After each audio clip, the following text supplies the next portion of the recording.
Movie theater owners say that cinemas will be gone, dead, no more, in less than 2 decades. In a big-time report from Variety, it now looks like the summer of 2025 is the beginning of the end. Box offices collapsing as we speak for the big blockbusters that were supposed to speak to audiences all across the nation.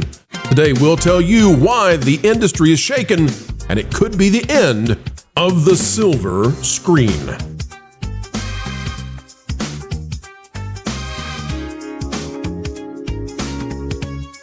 Hello, ladies and gentlemen. Welcome back to the Pro Channel, where we, as ever, endeavor to explain entertainment, keep you ahead of the culture curve, and boy, oh boy, do we have a big story today that you simply cannot miss if you care anything about entertainment. The activity, the pastime, the hobby of the last century could be coming to an end. The American experience of going to the box office, to the theaters, to the cinemas is sinking. And now movie owners are saying, this is it. The summer of 2025 is the beginning of the end. Culture Casino and Marvin the Movie Monster are here to join us in this wake, this funeral, saying goodbye, waving goodbye to movies. No, we're not going that dire and that negative. Culture, how are you, sir? I'm great. Thanks for having me, Pro. Marvin, welcome back, sir. Good to be back. Thank you very much. And ladies and gentlemen, you're just as much of this video. Even if you don't believe it, even if you don't know it, click the like button. Let's get started. Without you, we wouldn't be doing this, so we appreciate you. Going to Variety right now. The summer of doom for movies has begun. Variety, J. Kim Murphy is here. And by the way, got to give a shout out. Mac, at now it's known on X, sent this over, and we greatly appreciate Mac. Wonderful source. Never take him for granted, not for a second. Says most U.S. exhibition executives think traditional moviegoing has less than 20 years as a viable business model, according to a new survey. In other words, the people who own the movies think that they are on the brink of the end. They believe that they are basically, they own future warehouses. Let's go down. More than 50% of exhibition executives polled in a new survey believe that the traditional cinema experience has less than 20 years remaining as a viable business model. Now, they're not saying in this that their particular business has 20 years. It's actually worse than that. They think the overall industry has less than 20 years, which would mean that you'll have a tremendous number of closures as cinemas turn into Goodwills all across America. The poll, conducted by analyst and author Stephen Follows, in collaboration with exhibitor news outlet Screen Dollars, surveyed 246 U.S.-based executives in the film industry to give their opinions on the theatrical landscape's recovery after the pandemic. All right, let's take a look at how bad this is. Roughly 55% believe it has less than 20 years. But guess what? Others said less than 5 years, 5 to 10 years, or 10 to 20 years. And the most likely they said was less than 20. 60% say less than 20 years on traditional cinema. Now, why might they be saying that, folks? Why might they be saying that they don't have much time left? Well, let me give you just a few examples, and then we'll open this up to conversation. Out of the Hollywood Reporter by Pamela McClintock, Elio limps to a record low $21 million Pixar opening as How to Train Your Dragon stays number one. We had a Pixar film just come out at $21 million. It's dead in the water. It's DOA. You want to see another example of people saying this is not going our way? Going to That Park Place, the website that if you're not yet bookmarked, well, you should be. Marvin has this one. Superman box office projections plummet before initial expectations as DC and James Gunn brace for opening weekend. We'll get into this in just a moment. Jurassic World is also dropping in terms of how people are predicting it will do well. We've got other movies that are dropping. It seems everywhere you look that the summer box office is facing headwinds. I want to go to Culture first. Culture, is this part of a now accelerating trend where movies are deaccelerating and losing potential? Is this the changeover to streaming, or is this something else?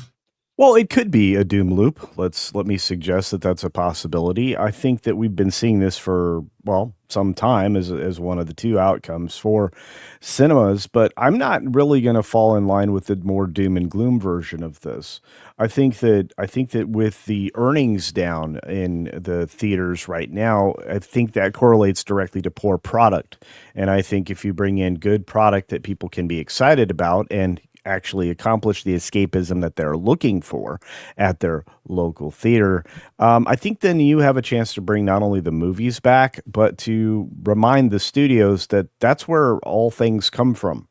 Yes, the culture. What if they can't or they won't do that? Not the theaters, but the studios that feed the theaters. Well, then I have a feeling that we will remember fondly Warner Brothers. We will think of Disney as the opportunity missed, and probably think that Paramount is, hanging in there somehow. Because believe it or not, I think their fortunes are much higher for the future than either Disney or Warner Brothers at this point. All right, let me show you why I worry that some of these studios simply cannot make the shift because they've hired so many ideologues. And the ideologues, they're never going to shift because they're not motivated necessarily by money. At least they say they're not. Again, out of that Park Place, it says, what once looked like a surefire win for James Gunn and the rebooted DC Studios is now starting to look a bit shaky. According to new box office tracking, the opening weekend projections for Superman have dropped significantly. From an early outlook of 125 to 145 million, and by the way, I had seen as high as 175. I understand that some of these numbers are coming from different sources, folks. The end result is what matters to me, and the end result is I know this movie needs to make about $1 billion in order to not only break even, but also to give assurance to everybody that DC is going to be in a good place under James Gunn. If it opens to the new number, which is 90 to 125 million, then Superman is on shaky ground at best and unlikely to break the $1 billion. It says that means what was once the low-end projection is now the high-end best-case scenario. Now, Marvin, let me go to you as the author of this article. Part of what worries me in terms of studios being able to make the change is, James Gunn and the marketing behind this film has all focused on stuff that's wrong for the film. Yep. It hasn't focused on the American way. It hasn't focused on Superman necessarily being heroic and doing the heroic deeds that are associated with Superman. Instead, there's a misdirect scene that shows Lois Lane supposedly giving Superman a hard time and pushing feminist talking points. Now, I believe that's a misdirect and that the movie, that doesn't actually happen that way. But the marketing team seems determined to make it seem that way, which is a huge, huge mistake. And then in addition to that, Marvin, I know a pet peeve of yours and mine is that we have fantastic actors behind this movie with Superman and Lois Lane. And instead of getting them nonstop, they should be everywhere. They should be doing interviews everywhere. We should see on magazine covers, the new Superman. It's James Gunn, James Gunn, James Gunn. And it's no fun for James Gunn to be everywhere instead of the man in the red and the blue and the tights. I don't know. Maybe you call them I don't want to go. Quail Man did it better with the undies. Go ahead, Marvin. Well, I mean, our friend of Hangry Table, who writes for that Park Place's HT Counter, he referred to it as James Gunn's Superman, presented and directed by James Gunn as part of James Gunn's new DC universe, approved by James Gunn. It has been. I have a theory that every time James Gunn opens his mouth about this movie, 500 more people decide they're not going to see it. It has been just infuriating marketing for a movie that is without a doubt the most important superhero movie of the last decade. It is the movie that the entire genre rests on. And this guy cannot get out of his own way. He has to be the focal point of everything. We saw it when he did his Squad movie a few years back. It was James Gunn's Squad. It wasn't just the Squad. And now we're seeing it again with Superman. And I honestly think that the movie-going audience has shown us that they will show up for things when things are good. I have been screaming forever. It's not a problem with movie theaters. The problem is movies. The problem is that it's a quality problem. It's not an experience problem. Deadpool and Wolverine, things like that. Inside Out 2. They've shown us that if you're willing to present quality, people will show up for it. Lilo and Stitch, even though it didn't hit the $1 billion. I mean, that movie cost $100 million to make. So, that ended up, being highly profitable. If you present actual entertainment and escapism without all the dreck, you're going to have success because people are starving for it right now. They're starving for the theater experience, I think. I think streaming is also partially to blame. I mean, because if there is a movie that you are on the fence about, you could, and I've heard my wife say it, it'll be on streaming in 3 months. I'll just wait. Elio right here. I mean, I can't stand the the rhetoric around Elio, where it's like, well, you say you want new stuff and then you don't show up. It's like, well, no, you want new stuff that actually looks good, that you actually want to see. The problem is they're not making things that anyone wants to see, because Hollywood is so disconnected from the people that they are trying to serve that they have no idea what these people want anymore. Exactly. And I'll say this too. There are going to be those out there who, especially the studios, they're going to say, you shouldn't listen to this pro guy. You shouldn't listen to his panel. You shouldn't watch his channel, because guess what? We're up 23% year to year. And they're going to say that, and they're right about that in terms of technicality. Now, not that you shouldn't watch the channel, but they're right technically that the box office right now, June 23rd, is up 23%. The problem for them is, I know, and the panel knows, and now the channel knows, and now you know that the box office last year in the first half was dreadful. And that's why they're up 23% year to year, is because they're comparing, again, January to June last year, January to June this year. When did things take off? Inside Out 2, and then Deadpool and Wolverine. When did those happen? June, July, August. So as we move now into the second half of the year, that's when it may become apparent that things are really in trouble. And you know what may be another signal of that? Let's go here now. Anthony D'Alessandro has this one out of Deadline. Jurassic World Rebirth heading to 115 million. And here's the trick they're having to do, and this is just so sad to me to see this. Culture, I know his radar has peaked already. Culture in the headline. I'm not even going to say it. I already trust you. Culture in the headline. What is the giveaway that they're in trouble? What number in there? It's not 115. What's the other number? Oh, it's the 5 days over the holiday weekend. And the thing is that actually is going to work out to 6 days this time around. I could be wrong. Am I wrong? No, because they're going to count the preview. Culture, right. Jurassic World is one of those. I mean, Jurassic Park, Jurassic World. There's only been one good movie, really good movie in that franchise, by the way, but they don't care, because they intentionally put out kind of mediocre stuff because it's supposed to be a way to sell dinosaur toys. That's the whole deal. Okay. So Culture, they're in trouble though if this movie comes out, and there are some indications it may be a girl boss movie, another Mary Sue, Raptor Sue, I hear they're calling it. So Raptor Sue is coming out, and Culture, it's not sustainable if this thing takes 6 days to make 115. No, this should be a dead ringer winner every time. Dinosaurs are one of the most appealing things to the audience that spends money. Because if you have a little boy in your family or a dad who grew up loving dinosaurs, you have a built-in audience, and you will forever. This is a franchise that, despite the fact that there was, the very first movie, which was very good, and then a remake of that same movie, I guess 5 more times now.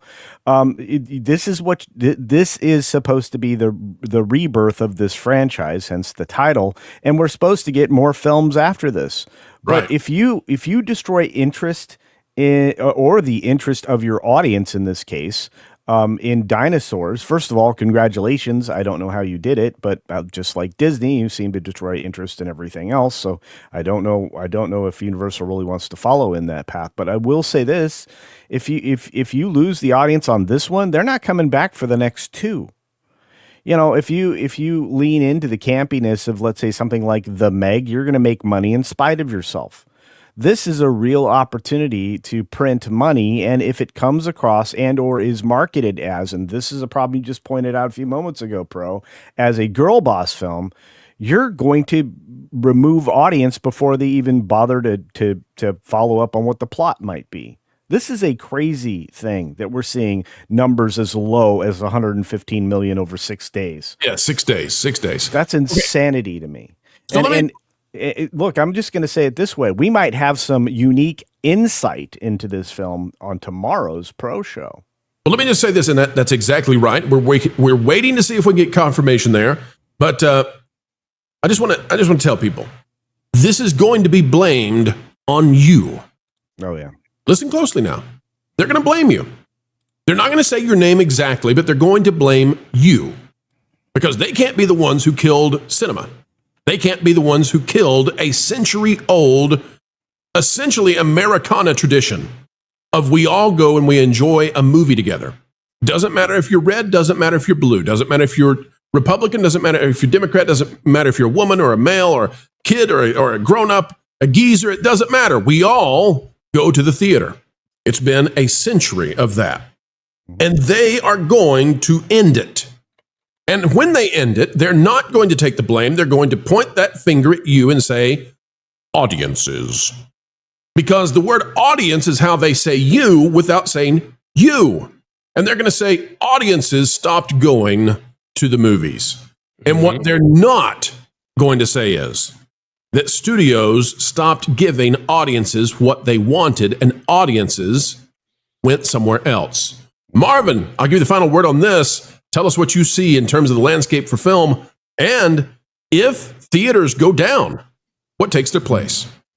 Well, look, I mean, at the end of the day, all businesses are driven by data, right? Audience data, ROI data. They have all the data that points to exactly what we're saying. They have Disney specifically has got the data that says when we do this, we make money. And when we do this, we don't make money.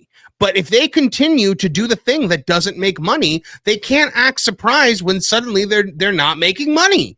It's absolutely absurd. No other business in the world is able to do that. When Coke rolled out new Coke, they brought back Coke Classic. At the end of the day, you have to respond to what the audience is trying to tell you. Business is a give and take between the consumer and the product. And in this case, that would be the film industry itself. It's honestly, I have hope that they will turn it around. We have seen a couple of promising films recently. It's all a matter of whether or not you have the mentality of wanting to make money or wanting to send a message. And if you want to send a message, well, you're going to be giving that message to a lot of empty movie theaters the way you are right now, because nobody's going. Look what happened to Ballerina, right? A movie that people actually said wasn't that bad. Like I've heard really good things about it from people who saw it. The problem is no one saw it because all they saw was, they rebooted John Wick with a girl, or they spun off John Wick with a girl. I don't want to see that because it's another girl. And they could have done that, Marvin, 20 years ago, and it would have been successful. And the reason is because, Kill Bill, right? But they can't do it today because they've soured the audience so much. And this is why, like, Elio is failing, is because audiences will now go to see a movie that is based on characters that they loved, and they go, and as they do, they kind of cross their fingers that the studio didn't destroy their beloved characters. But they're not going to go do new ones because they know that's screwed. They know that they can't produce anything good anymore. You can only smack someone in the face so many times before they flinch instinctively when you pick your arm up to wave at them. Right. And this is if you're a family of four, you're spending $100 to go to the theater, right? Because you got to get the tickets, you got to get the popcorn, you got to get the drink. You're going to have to take the kids out to McDonald's or somewhere, afterwards to get the Happy Meal. This is an easy $100 expense. Plus, it's 2 to 3 hours of getting the kids ready, going, getting back, all of that. So this is not a minor, thing to do, but we did it for 100 years, and we need to let that sink in. Woke killed a 100-year-old, highly embedded tradition of being American. Let it sink in. All right, folks, you will not be sinking never again once you subscribe to Culture Casino. His channel elevates only. Culture, tell the folks out there where they can find you and what you're up to. Yeah, you can absolutely find me on my main channel, Culture Casino. We do all kinds of things, including analysis of entertainment from the business perspective. Been doing that for over 5 years now. And we have a new channel, which is taking a hammer to our understanding of the manosphere and the red pill crowd and, having a civilized conversation about the current problems we have in relationships, dating, et cetera, et cetera. It is called Campione Reacts, Campione Reacts, and it's me outnumbered by ladies. I tried to convince him to name it Cupid Casino, but he wouldn't listen to me. He wouldn't listen to me, folks. Yeah, I'm not offering any dating services, so that would have been, not accurate. Now, if you would like dating services, head on over to Tooneytown TV and Tooneytown Wrestling, along with Tooneytown Match. Marvin, tell the folks out there about these new endeavors you have. We do not offer dating services. Actually, that was a failed marketing campaign that did not work out. But if you head over to Tooneytown TV, we are going to be back to regular content. Hopefully this week. Now that I've got my office and my studio all completely set up. Now that I'm all moved. So looking forward to getting back to that. But on Thursday we've got Toonie Talk TV, our live stream pop culture podcast. You can also find me on Tuesdays and Thursday mornings at 11 a.m. over on Morning Magic on That Park Place YouTube channel. I'm on the Pro Show on Tuesdays and Mr. H Reviews on Thursdays. So there's plenty of places. If you want your fix of Marvin the Movie Monster Montanero, there are plenty of places you can find me, but most especially thatparkplace.com, where we are bringing you all of the pop culture news every single day. There you go. And folks, as we get ready to send you on your way, we only ask that you become an active participant one more time. If you've not already done so, click the like button, share, subscribe, click it, stick it to the algorithms is the notification bell. Drop a comment down below. Let us know your thoughts. And folks, thank you so much for your support of New Rock Radio on Prelude Pro Radio. We're doing one more month ad-free just as a way to say thank you. Everything's done. Everything's good. But one more month ad-free just because we want you to come in, enjoy the music, and have fun. Link is in the description. Until the next time, keep learning, keep growing, and keep going to theaters and having fun. See you soon, folks.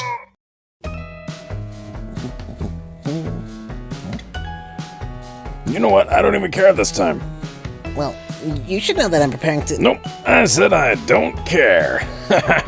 Whatever you're doing, I don't care. You don't want to know that I'm auditioning for a Pro's new rock station on New Rock Radio? Nope. You don't want to know that he now has Vacation Radio and New Rock Radio on Prelude Studios, which used to be Vacation Radio but is now so much more? Well, maybe.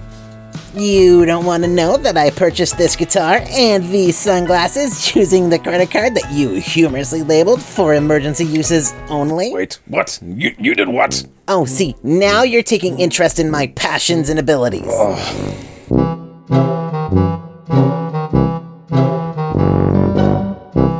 Okay, so Jose, you're sure that we ordered the $10,000 drum kit before Floral canceled the credit card?